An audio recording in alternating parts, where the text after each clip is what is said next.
This is the Lone Crater YouTube. We hope this video helps. You begin by preparing the Pixel 6 for diagnostics. Charge it to roughly 50–80% and keep it at room temperature. Go to Settings, System, and Install Updates. This fixes many background bugs.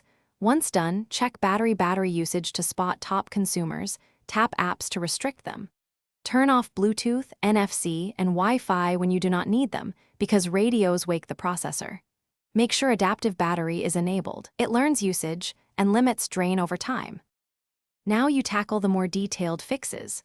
Open battery usage and identify apps using excessive CPU or wake clocks. Force stop or uninstall those apps, then monitor. For essential apps, restrict background activity via App Info battery background restriction so they update only when you open them.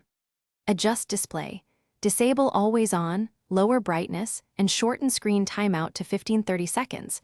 Screen is often the largest drain. Restart the phone after changes to let the system stable. To finish, reboot into safe mode for a few hours to confirm whether third-party apps cause the drain. If battery behavior improves, uninstall recent apps.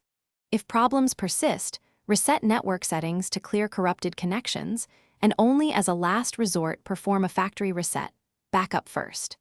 Re-enable battery saver during long days and use adaptive charging overnight to preserve battery health. If you still see severe drain, check for swollen battery or contact support. That is the key troubleshooting tip to avoid damage. Thanks for watching. Consider subscribing if we helped you.